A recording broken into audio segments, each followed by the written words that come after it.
한국이 극초음속을 독자 개발했다고요?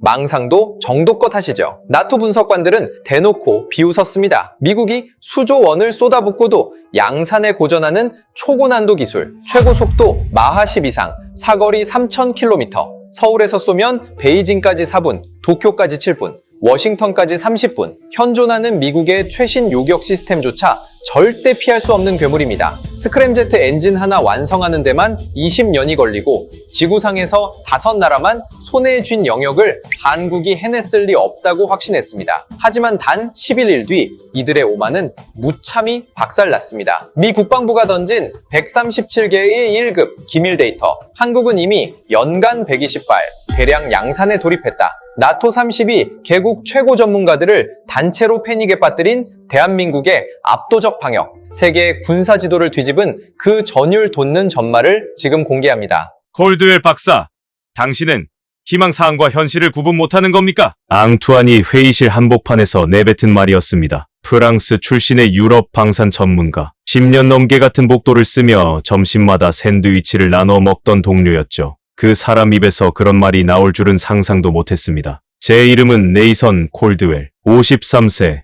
미국 국적, 벨기에 브뤼셀 나토 본부, 7층 전략 분석실에서 26년째 근무하고 있는 미사일 방어 전담 수석 분석관입니다. 미 국방부 산하첨단연구계획국 다르파에서 10년간 극초음속 무기 연구에 직접 참여했고요. 러시아가 우크라이나전에서 킨잘 극초음속 미사일을 처음 실전 투입했을 때 나토의 긴급 대응 전략을 수립한 것도 접니다. 동료들은 저를 걸어다니는 미사일 백과사전이라고 불렀어요. 지구상에 존재하는 탄도미사일과 순항미사일의 사거리, 중량, 유도 방식이 전부 제 머릿속에 들어 있었으니까요. 그런 제가 32개국 대표 앞에서 개망신을 당한 겁니다. 그날은 제가 2주 동안 밤을 새워 완성한 50페이지짜리 분석 보고서를 발표하는 자리였습니다. 제목은 이랬죠. 대한민국 극초음속 미사일, 과장된 주장에 대한 비판적 검토. 자신 있었습니다. 아니, 확신에 차 있었어요. 한국이 극초음속 미사일을 독자 개발해서 실전 배치까지 끝냈다고요?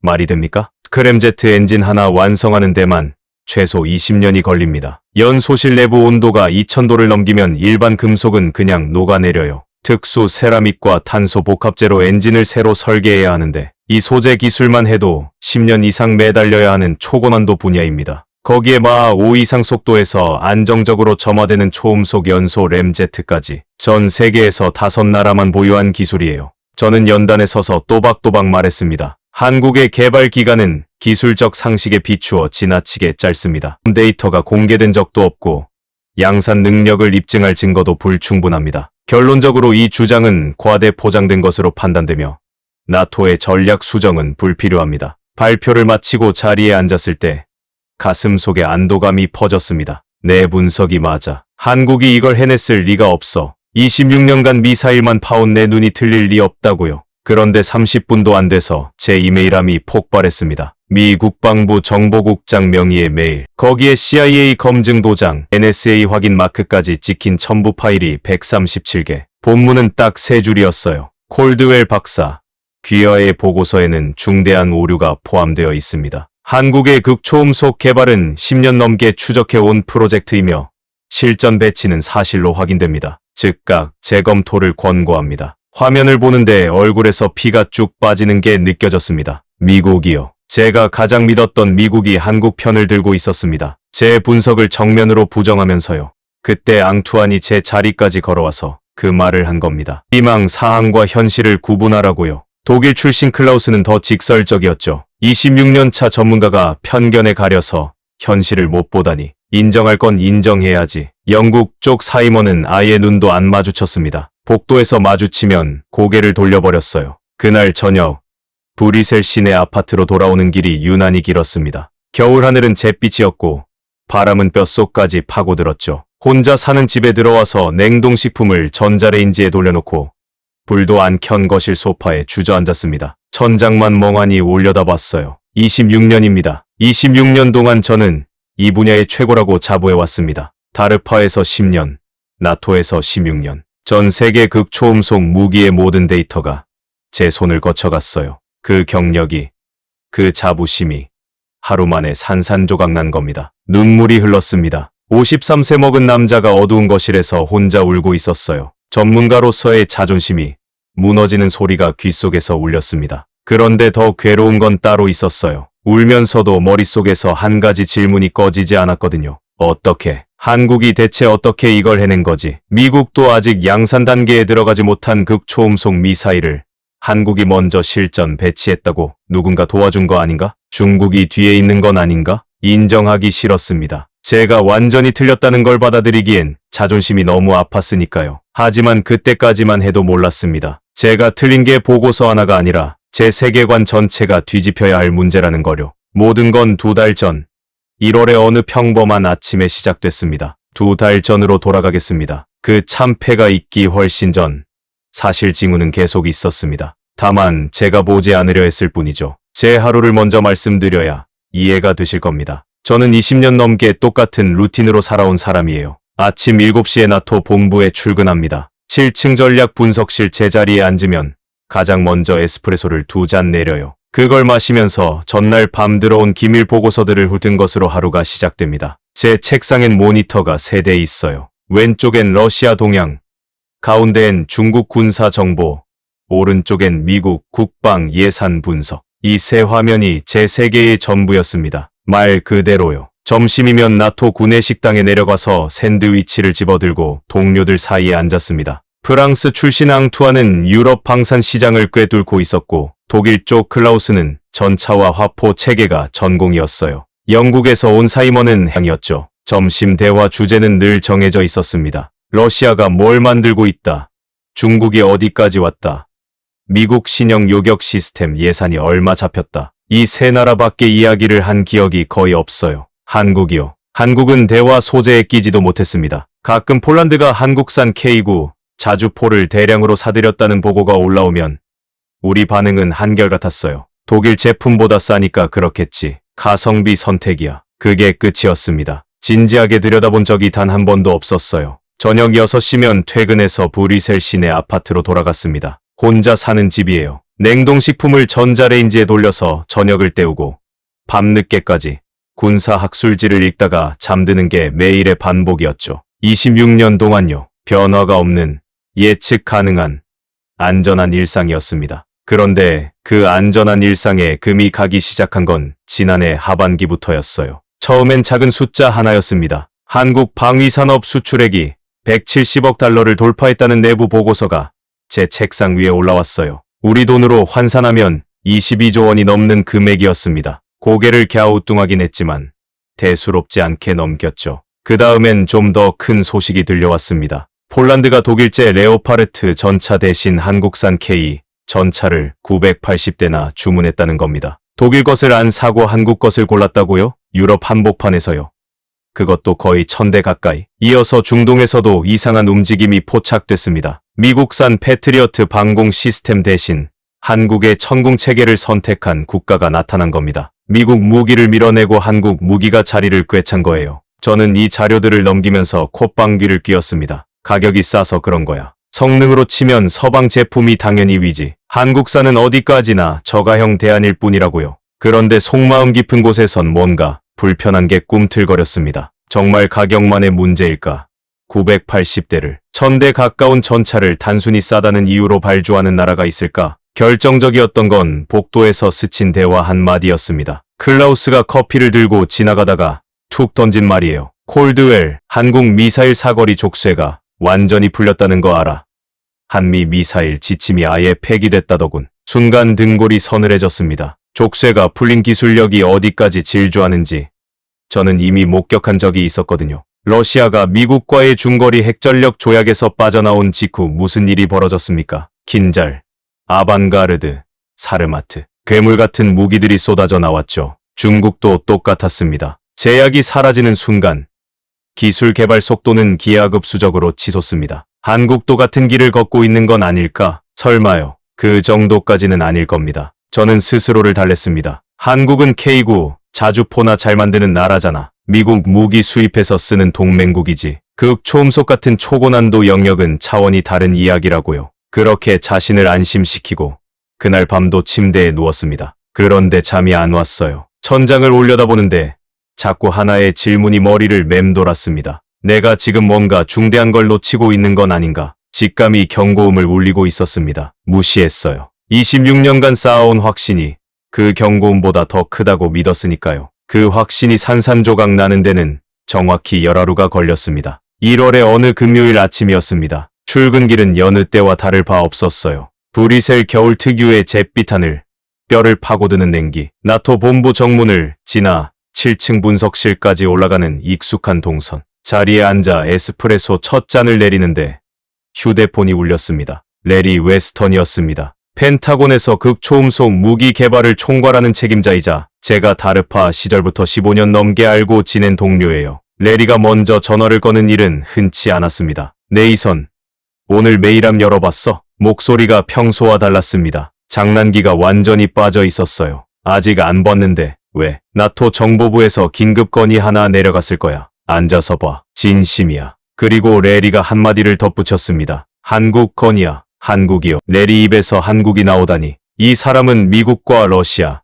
중국의 극초음속 전력만 다루는 사람이에요. 한국이 이 사람 레이더에 잡힐 이유가 뭐가 있지? 전화를 끊고 모니터를 켰습니다. 받은 편지함 맨 위에 빨간색 긴급 표시가 박힌 메일이 하나 떠 있었어요. 발신자는 나토 정보융합실. 제목을 읽는데 손가락이 멈췄습니다. 대한민국 현무 7극 초음속 미사일 실전 배치 확인. 최우선 분석 요청. 심장이 한 박자 쉬고 다시 뛴 느낌이었습니다. 극 초음속이라고요? 한국이 실전 배치까지 끝냈다고요? 첨부 파일을 열었습니다. 위성 촬영 사진 12장.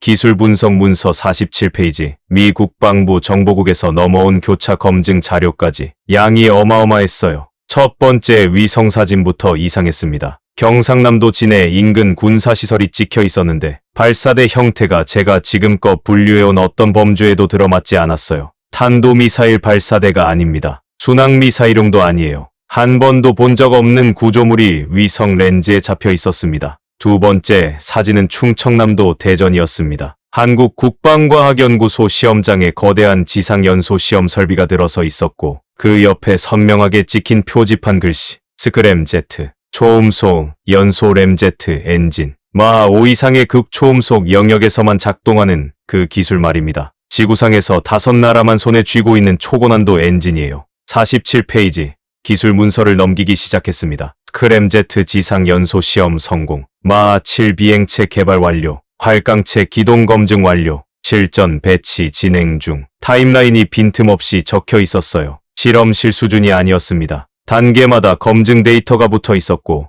미국 측 위성 추적 기록과도 일치했습니다. 마지막 페이지에 적힌 성능 재원을 읽는 순간 저는 의자에서 벌떡 일어났습니다. 최고 속도 마하 10 이상, 사거리 3000km 이상, 종말 단계 불규칙 기동 능력 보유, 연간 생산 가능 수량 100발 이상. 이 숫자들이 의미하는 바를 제가 모를 리 없었습니다. 서울에서 쏘면 베이징까지 9분, 도쿄까지 7분, 블라디보스토크까지 12분. 전술 무기가 아닙니다. 이건 G예요. 그리고 가장 소름 끼치는 부분은 따로 있었습니다. 요격이 불가능하다는 겁니다. 사드 체계는 포물선 궤도의 탄도미사일을 잡도록 설계됐고 패트리어트는 일정 고도로 접근하는 순항미사일을 상대합니다. 극초음속 활강체는 그 어느 쪽도 아니에요. 대기권 상층부에서 물수제비 뜨듯 튕기면서 날아옵니다. 레이더에 잡히는 순간과 실제 위치가 완전히 다릅니다. 요격 미사일을 쏘면 이미 표적은 수십 킬로미터 밖으로 빠져나간 뒤에요. 미국이 개발 중인 차세대 요격 체계마저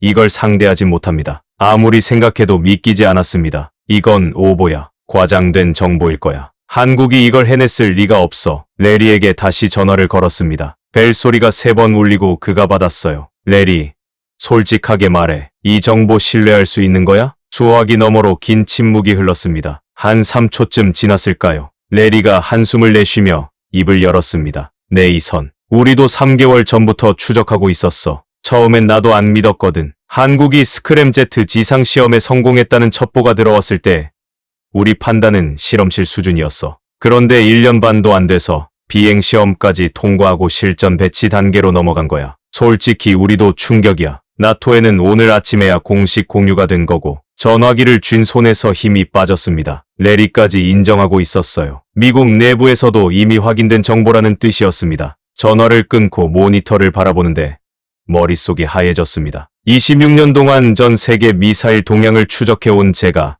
한국의 극초음속 개발을 완전히 놓쳤습니다. 흔적조차 감지하지 못한 거예요. 그때 앙투안이 제 자리로 다가왔습니다. 네이선, 한국 건 봤어.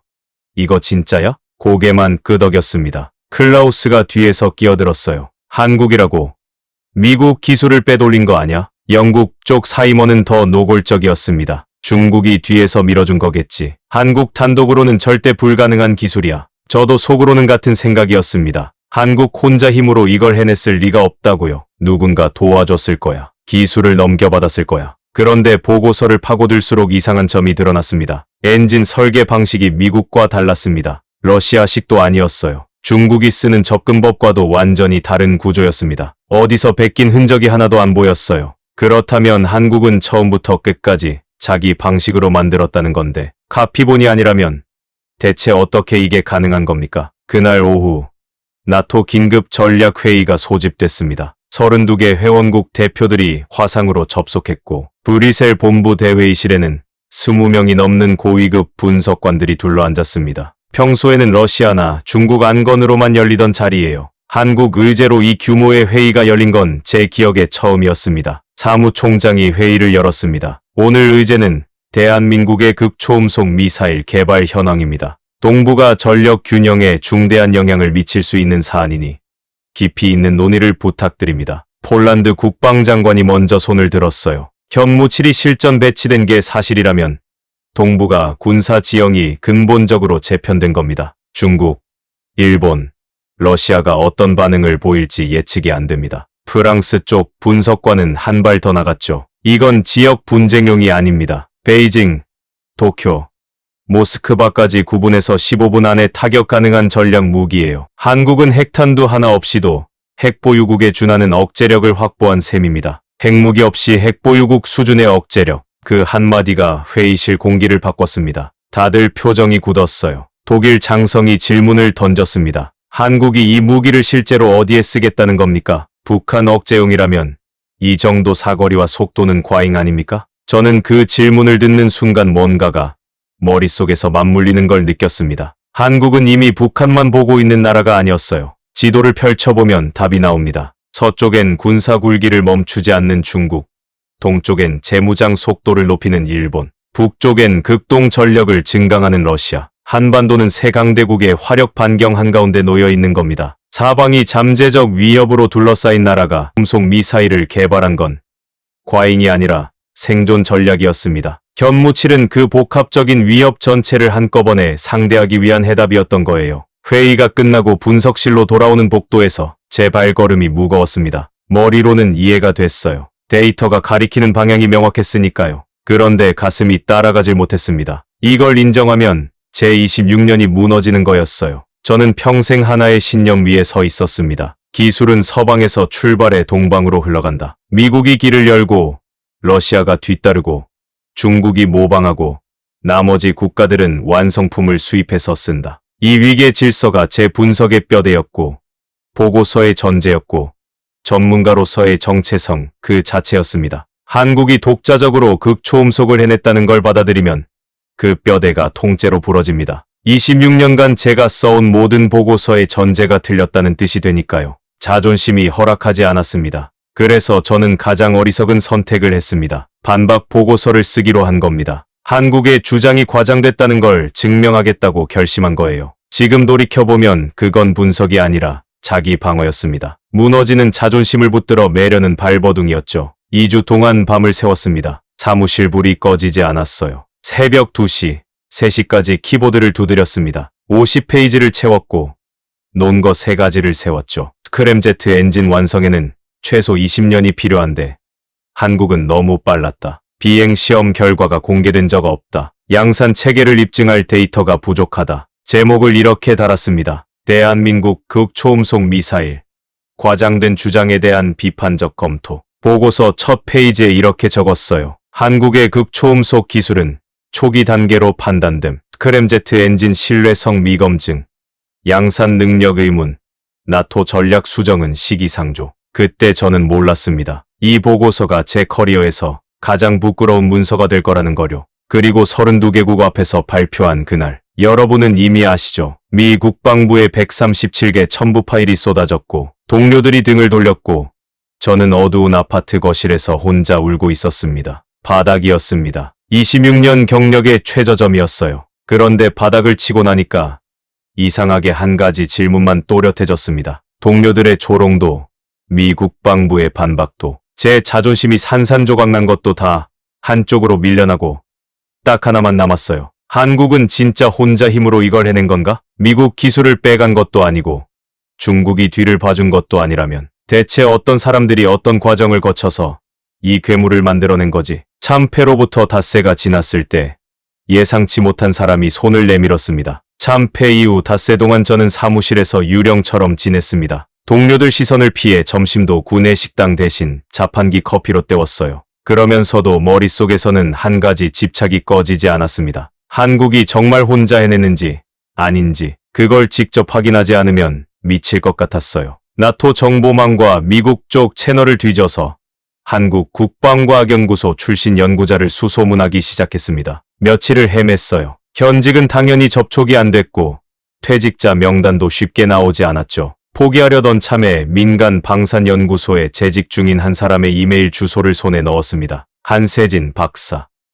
메일을 보냈습니다. 짧게 썼어요. 나토 수석 분석관으로서 한국 극초음속 기술에 대한 오해를 바로잡고 싶다. 화상 대화가 가능하겠느냐고요. 보내놓고 답장이 올 거라는 기대는 솔직히 없었습니다. 나토 사람이 갑자기 연락했는데 누가 선뜻 응하겠어요. 그런데 이틀 뒤 회신이 왔습니다. 콜드웰 박사님, 반갑습니다. 기꺼이 대화하겠습니다. 담담한 한 줄이었어요. 다음 날 오후 화상 통화가 연결됐습니다. 모니터에 나타난 사람은 40대 후반쯤 되어 보이는 남성이었어요. 안경을 쓰고 목소리가 차분했습니다. 전형적인 연구자 인상이었죠. 한 박사가 입을 열었습니다. 저는 한국 국방과학연구소에서 극초음속 추진체 개발팀장으로 15년 가까이 근무했습니다. 박사님께서 저희 기술을 미국의 카피본이라고 생각하시는 것 같은데 사실은 정반대입니다. 정반대라니 무슨 뜻입니까? 한 박사가 씁쓸하게 웃었어요. 미국이 기술을 안 줬으니까요. 그래서 처음부터 끝까지 우리 손으로 만들 수밖에 없었습니다. 가슴을 한 대 맞은 기분이었습니다. 한 박사의 설명은 이랬습니다. 한국은 2000년대 초반부터 미국에 극초음속 공동연구를 제안했다고 해요. 노무현 정부 시절에 한 번, 이명박 정부 때 또 한 번, 두 번 다 돌아온 대답은 똑같았습니다. 기술 유출 우려가 있어 불가합니다. 미국은 한국을 함께 개발하는 파트너로 본 적이 없었어요. 무기를 팔아먹을 고객으로만 취급한 겁니다. 그래서 우리는 혼자 시작했습니다. 한 박사가 담담하게 말했습니다. 착수 시점은 지금으로부터 10수년 전이었어요. 국방과학연구소 안에 극초음속 무기체계 개발단이라는 비밀 조직이 꾸려졌는데 초기 인원은 고작 37명이었다고 합니다. 연간 예산은 200억 원 수준. 미국이 같은 분야에 매년 수조 원을 쏟아붓는 것과 비교하면 푼돈이나 다름없었죠. 제가 물었습니다. 핵심 부품은요? 스크램제트 엔진 소재라든가 고온 내열 코팅 같은 건 수입하셨을 텐데 한 박사가 고개를 저었습니다. 아닙니다. 전부 국산입니다. 전부요? 포항에 있는 중소기업 하나가 탄소 복합재를 만들었고 창원의 또 다른 업체가 세라믹 내열 코팅을 완성했습니다. 유도 제어 시스템은 대전 쪽 벤처기업이 개발했어요. 핵심 부품 국산화율이 92%입니다. 92%. 미국도 극초음속 미사일 부품 상당수를 해외에서 조달하고 있는데 한국이 92%를 자체 생산했다고요? 그게 우리의 강점입니다. 한 박사가 말했어요. 처음부터 혼자 해야 한다는 전제로 출발했으니까요. 기댈 곳이 없으면 모든 걸 직접 세울 수밖에 없습니다. 전율이 등줄기를 타고 올라왔습니다. 미국이 문을 닫아건 덕분에 한국은 누구에게도 의존하지 않는 기술 체계를 구축한 거였어요. 거절이 오히려 완전한 자립을 만든 겁니다. 고립이 독이 아니라 약이 된 셈이죠. 한 박사와의 대화가 끝날 무렵 저는 한 가지만 더 물었습니다. 37명으로 시작해서 이 수준까지 오는데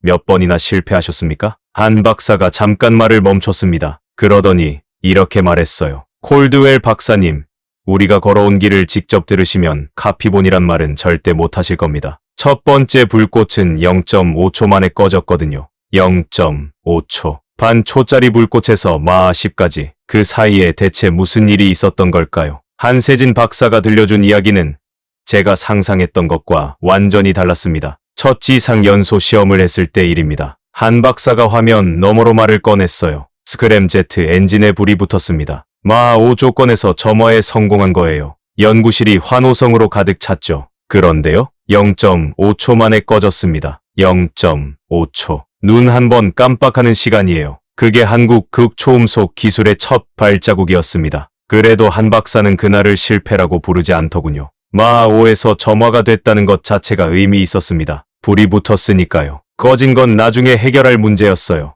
2년 뒤 첫 비행 시험이 진행됐습니다. 발사대에서 비행체가 솟아올랐어요. 엔진이 점화됐고 3초 동안 버텼습니다. 첫 시험보다 6배나 긴 시간이었죠. 하지만 연소실 내부 압력을 구조물이 견디지 못했습니다. 3초 만에 엔진이 정지했어요. 그 다음 해에 다시 도전했습니다. 이번엔 엔진이 작동했어요. 비행체가 마하 6까지 가속됐습니다. 문제는 엔진이 아니라 기체였죠. 마하 6 속도에서 발생하는 공기 마찰열이 섭씨 1800도를 넘겼고 알루미늄 외피가 녹기 시작했습니다. 비행체가 공중에서 산산조각 났어요. 한 박사가 말했습니다. 그 장면을 시험장 모니터로 지켜보던 연구원들이 아무 말도 못했습니다. 몇 년을 매달린 결과물이 불덩이가 돼서 사라지는 걸 눈앞에서 봤으니까요. 여기서 포기하는 게 보통이죠. 예산도 빠듯하고 인원도 모자라고 3번 연속 실패했으니까요. 그런데 이 사람들은 방향을 틀었습니다. 엔진은 됐다. 문제는 열이다. 열을 잡자. 포항에 있는 한 중소기업에 손을 내밀었습니다. 직원 수백 명도 안 되는 소재 전문 회사였어요. 이 회사에 섭씨 2000도를 버텨낼 탄소 복합재를 만들어 달라고 요청한 겁니다. 세계 어디에도 없는 소재를요. 그 회사가 몇 번 만에 성공했는지 아십니까?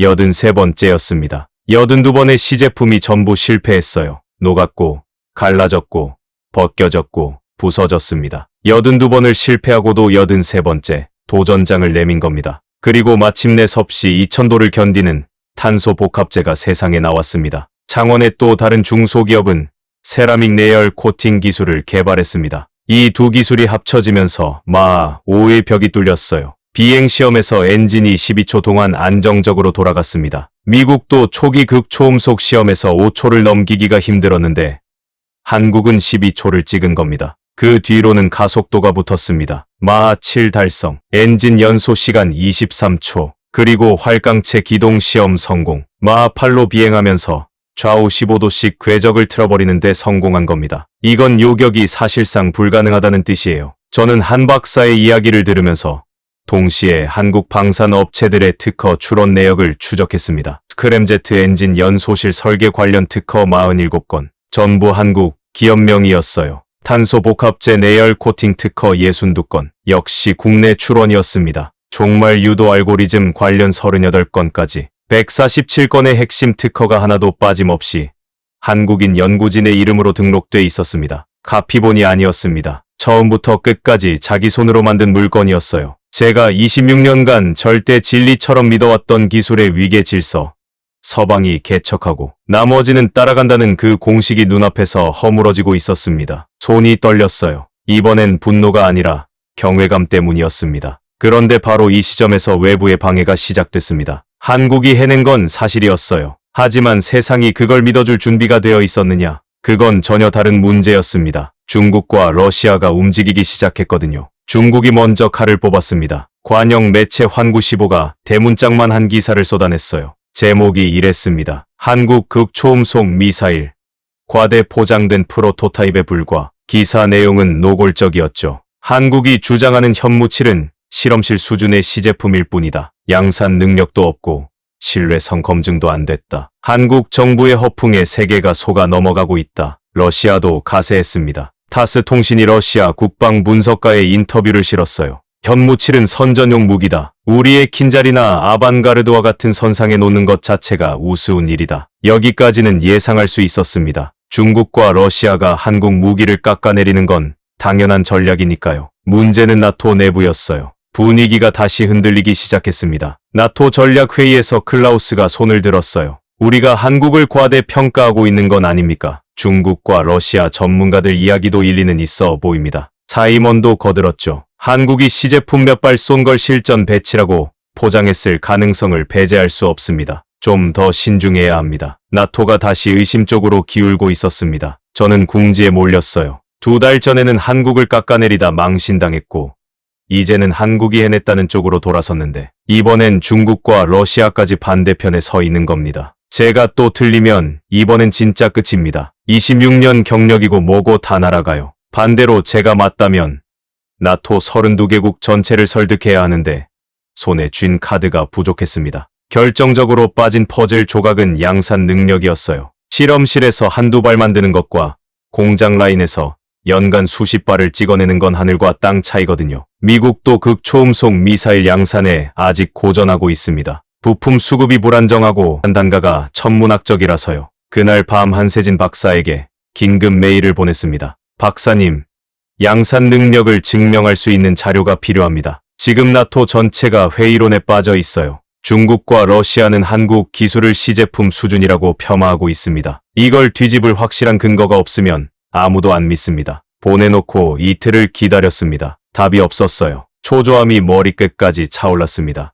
혹시 제가 너무 무리한 요청을 한 건 아닌가? 아무리 퇴직했어도 군사 기밀에 해당하는 정보를 외국인한테 넘기는 건 위험할 테니까요. 48시간이 지난 월요일 아침 출근해서 메일함을 여는데 한 박사의 회신이 떠 있었습니다. 본문은 짧았어요. 콜드웰 박사님, 보내드립니다. 이게 우리의 현실입니다. 첨부 파일 숫자를 보고 눈을 의심했습니다. 127개. 첫 번째 파일을 열었습니다. 창원 한화 에어로스페이스 공장의 생산 현황 데이터였어요. 스크램제트 엔진 조립 라인 3개가 불가동 중이었고 월간 생산량이 12기로 찍혀 있었습니다. 연간 환산 144기. 두 번째 파일. 대전 소재 방산 업체의 유도 시스템 생산 기록. 월 18세트. 연간 216세트. 세 번째 파일. 진천 국방과학연구소 산하시설의 내열탄두. 제작 현황. 월 14개. 연간 168개. 위성 사진도 들어 있었습니다. 세 공장 모두 야간에도 불이 환하게 켜져 있었어요. 주차장에는 3교대 근무자들의 차량이 빼곡했습니다. 스문의 시간 가동 체제로 돌아가고 있다는 뜻이었죠. 한 박사의 메시지가 본문 맨 아래에 적혀 있었습니다. 현무 7 핵심 부품 연간 생산 능력은 최소 120발입니다. 풀가동하면 150발까지 가능합니다. 미국이 아직 극초음속 미사일 양산에 고전하는 동안 우리는 이미 대량 양산 체계를 갖췄습니다. 중국이 뭐라 하든 러시아가 뭐라 하든 이게 사실입니다. 모니터 앞에서 온몸에 소름이 돋았습니다. 프로토타입이 아니었어요. 공장에서 찍어내고 있는 실전 무기였습니다. 미국 국방부가 2030년까지 목표로 잡은 극초음속 미사일 양산 규모를 한국은 이미 달성해버린 겁니다. 저는 그 자리에서 결심했습니다. 경력이 끝나든 말든 이제 진실을 말해야 합니다. 커피를 21잔 마셨습니다. 잠은 하루에 3시간씩만 잤어요. 꼬박 3일을 키보드 앞에서 보냈습니다. 그렇게 완성한 보고서의 제목은 이랬습니다. 게임 체인저의 탄생. 서방 전략 전면 재검토 필요. 첫 페이지에 이렇게 적었어요. 본 분석관은 한국 극초음속 미사일 현무 7에 대한 기존 평가를 전면 철회합니다. 그리고 저는 다시 그 회의실에 섰습니다. 3월의 어느 목요일 오후 2시 나토 본부 대회의실이 다시 열렸습니다. 2달 전 제가 망신을 당한 바로 그 방이었어요. 같은 긴 테이블, 같은 화상 스크린, 같은 32개국 국기가 벽면에 걸려 있었습니다. 달라진 건 딱 하나. 그때는 자신감에 차서 들어갔는데 이번에는 손에 쥔 리모컨이 미세하게 떨리고 있었다는 겁니다. 50명이 넘는 고위 관계자들이 자리를 채웠고 32개국 대표들이 화상으로 접속해 있었습니다. 사무총장이 회의를 열었어요. 오늘은 콜드웰 박사의 긴급 보고가 예정되어 있습니다. 한국 극초음속 미사일에 대한 재평가 결과라고 하니 경청해 주십시오. 연단까지 걸어가는 15걸음이 그렇게 길 수가 없었습니다. 2달 전 이 자리에서 조롱을 받았던 기억이 발목을 잡았어요. 앙투안이 던졌던 말, 클라우스의 차가운 시선, 사이먼이 고개를 돌려버린 장면이 전부 떠올랐습니다. 마이크 앞에 섰습니다. 숨을 한 번 깊이 들이쉬었어요. 회의장 전체가 조용했습니다. 50개가 넘는 시선이 저를 향하고 있었죠. 제가 무슨 말을 할지 다들 궁금했을 겁니다. 2달 전에 한국을 깎아내렸던 사람이 또 무슨 소리를 하려는 건가? 입을 열었습니다. 우리는 대한민국을 과소평가했습니다. 회의장이 술렁였어요. 몇몇 대표들이 서로 얼굴을 쳐다봤습니다. 저는 첫 번째 슬라이드를 띄웠습니다. 현무7은 프로토타입이 아닙니다. 실전 배치가 완료된 전략 무기입니다. 데이터를 하나씩 꺼내놓기 시작했어요. 10수년에 걸친 개발 타임라인을 보여주며 이것이 하루아침에 뚝딱 만든 게 아니라 오랜 세월 묵묵히 준비해온 프로젝트라는 걸 설명했습니다. 핵심 기술 국산화율 92%라는 수치를 제시하며 이것이 어느 나라의 복제품도 아닌 한국 고유의 창작물임을 입증했어요. 공장별 생산 데이터를 공개하며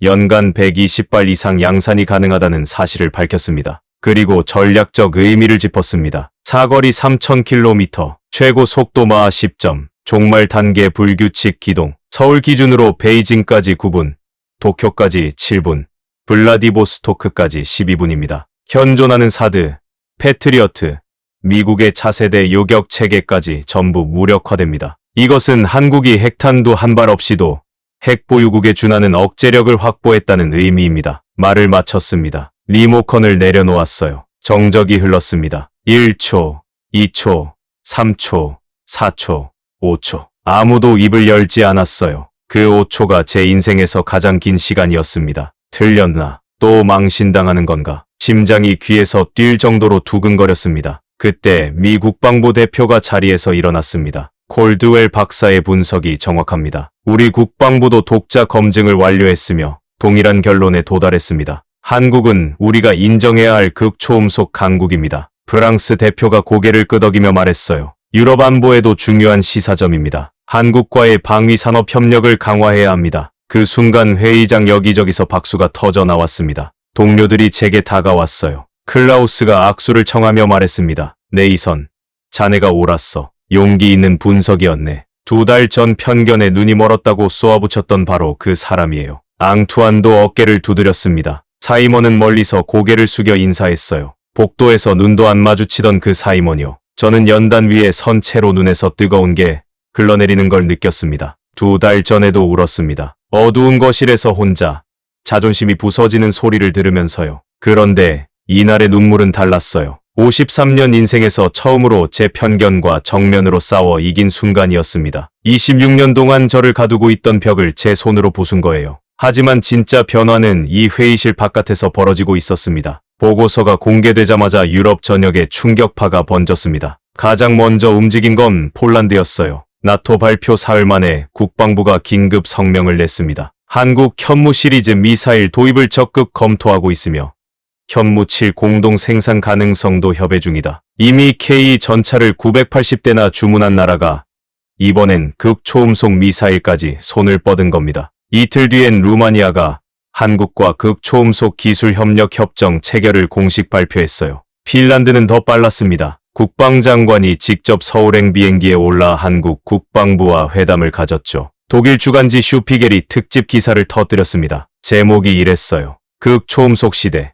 한국이 유럽을 지킬 수 있을까? 기사 첫 줄이 제 가슴에 꽂혔습니다. 냉전 종식 이후 30년간 유럽은 미국산 무기에 기대어 살아왔다. 하지만 이제 새로운 선택지가 나타났다. 대한민국이다. 저는 CNN과 BBC 인터뷰 요청을 연달아 받았습니다. CNN 앵커가 물었어요. 콜드웰 박사님, 한국 미사일이 정말 세계 군사 균형을 바꿨다고 보십니까? 망설임 없이 답했습니다. 그렇습니다. 한국은 미국, 러시아, 중국에 이어 네 번째 극초음속 강국이 됐습니다. 단순히 무기 하나를 개발한 게 아닙니다. 기술 종속국에서 기술 선도국으로 올라섰다는 선언입니다. 중국과 러시아는 한국을 폄하하고 있는데요. 두려워서 그러는 겁니다. 진짜 위협은 절대 무시당하지 않습니다. 중국의 속내는 금세 드러났어요. 국방부가 긴급 브리핑을 열고 이렇게 말했습니다. 한국의 미사일 개발 동향을 예의주시하고 있다. 영내 군비 경쟁을 유발하는 행위는 자제돼야 한다. 겉으로는 경고였지만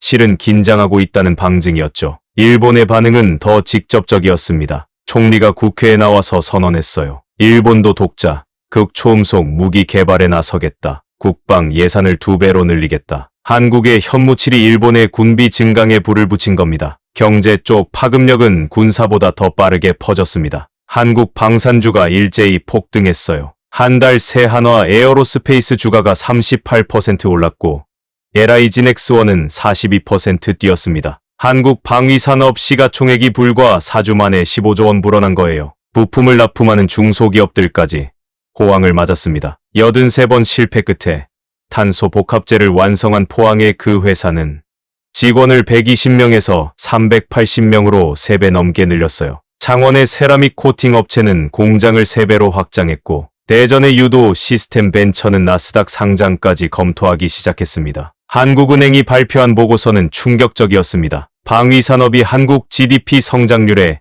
0.8%포인트를 기여했다는 거예요. 반도체, 자동차에 이어 세 번째 수출 효자 산업으로 올라선 겁니다. 5월에는 사우디아라비아 왕세자가 서울을 직접 찾아왔습니다. 극초음속 공동개발 협정을 체결했는데 계약 규모만 80억 달러. 우리 돈 10조 원이 넘는 금액이었어요. 6월엔 호주가 한국 전문가 파견을 요청해왔고 7월엔 캐나다가 북극 방어 협력 협정을 들고 왔습니다. 러시아 극초음속 미사일에 대응하려면 한국 기술이 필요하다는 거였죠. 그런데 이 모든 변화 중에서 가장 상징적인 장면이 있었습니다. 8월 미국 국방장관이 서울을 방문했습니다. 한국 국방장관과 나란히 선 공동 기자회견에서 미국 측이 이렇게 말했습니다. 한국과 극초음속 기술 공동 연구를 제안합니다. 양국의 역량을 결합하면 더 강력한 억제력을 구축할 수 있습니다. 20년 전을 기억하십니까? 한국이 미국에 함께 연구하자고 손을 내밀었을 때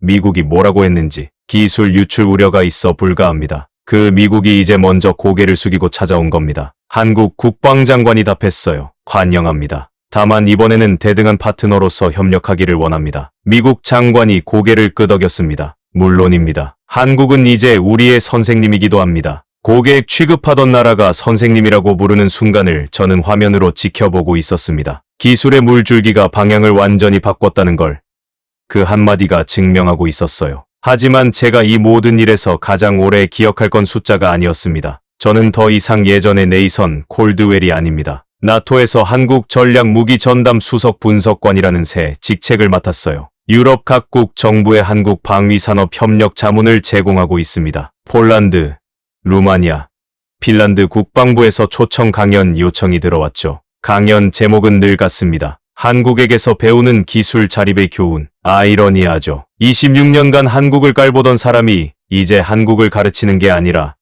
한국에게서 배우고 있으니까요. 매달 서울을 찾아가 한국 연구진들과 만납니다. 그들의 개발 방식, 실패를 다루는 태도, 후배를 키우는 시스템을 공부하고 있어요. 그러면서 하나 깨달은 게 있습니다. 한국의 진짜 무기는 미사일이 아니었어요. 사람이었습니다. 83번 실패하고 84번째 탄소 복합재를 완성한 포항의 그 개발자가 저한테 이런 말을 했습니다. 84번째 됐으니까 앞에 83번이 필요했던 거 아닙니까? 1년에 200일을 연구소에서 먹고 잔 엔지니어는 이렇게 말했어요. 우리 아이들이 안전한 나라에서 자라게 하려고요. 그게 이유의 전부입니다. 한세진 박사는 제가 마지막으로 물었을 때 이렇게 답했습니다. 포기하는 건 쉽습니다. 하지만 우리 윗세대를 보세요. 전쟁 폐허 속에서 포기하지 않은 사람들이잖아요. 우리는 그 정신을 잇는 것뿐입니다. 이 말들을 듣는 순간 제가 왜 한국을 과소평가했는지 그리고 한국이 왜 성공할 수밖에 없었는지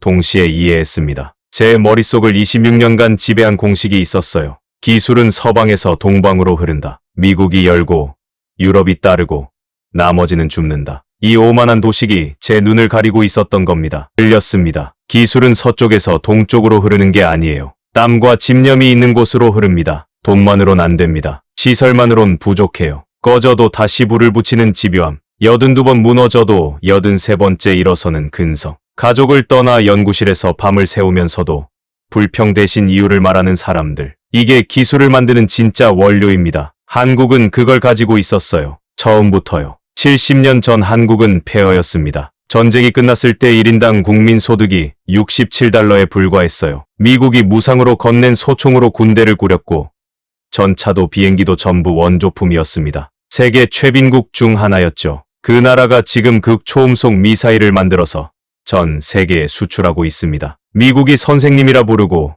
유럽이 줄을 서고 중동 왕세자가 직접 찾아오는 나라가 됐어요. 기적이라고요? 아닙니다. 기적은 하늘에서 떨어지는 거고 이건 땅바닥에서 손톱이 깨지도록 파올린 겁니다. 0.5초짜리 불꽃에서 시작해서 83번 실패하고 1개의 증거를 쌓아 올려서 32개국을 설득해낸 거예요. 포기하지 않은 사람들이 만든 결과입니다. 이 이야기가 우리 모두에게 던지는 질문은 하나입니다. 편견은 진실을 가리는 가장 위험한 벽입니다. 저는 26년간 전문가라는 이름 뒤에 숨어서 제 편견을 학문이라고 포장했어요. 아시아 국가는 서방을 모방하는 존재라는 고정관념을 분석이라고 믿었습니다. 하지만 편견을 내려놓고 데이터만 봤을 때 비로소 진실이 보였어요. 진짜 전문가는 데이터를 보는 사람입니다. 가짜 전문가는 편견을 보는 사람이에요. 저는 26년 동안 가짜였고 한국이 제 눈을 뜨게 해줬습니다. 여러분은 어느 쪽입니까? 혹시 지금 이 순간에도 누군가의 가능성을 편견으로 덮어두고 있진 않으십니까? 주변에 조용히 준비하고 있는 사람을 아직 때가 안 됐다고 무시하고 있진 않으십니까? 한국은 아무도 안 봐줄 때 묵묵히 준비했습니다. 그리고 세상이 눈을 떴을 때 이미 거기 서 있었어요. 호라 자부하던 전문가의 눈을 뜨게 한 건 화려한 무기가 아니라 83번 실패하고도 84번째 일어선 사람들이었습니다. 여러분도 지금 조용히 준비하고 계신 거 아닙니까? 아무도 안 봐줘도 묵묵히 자기 자리를 지키고 계신 거 아닙니까? 그 땀방울이 언젠가 세상을 뒤집습니다. 한국이 그걸 증명했으니까요. 이 이야기가 가슴에 남으셨다면 댓글에 83번이라고 남겨주세요. 같은 마음을 가진 분들이 얼마나 되는지 함께 확인해 봅시다. 구독과 좋아요, 주변에 공유까지 해주시면 더 깊은 이야기로 다시 찾아오겠습니다. 감사합니다.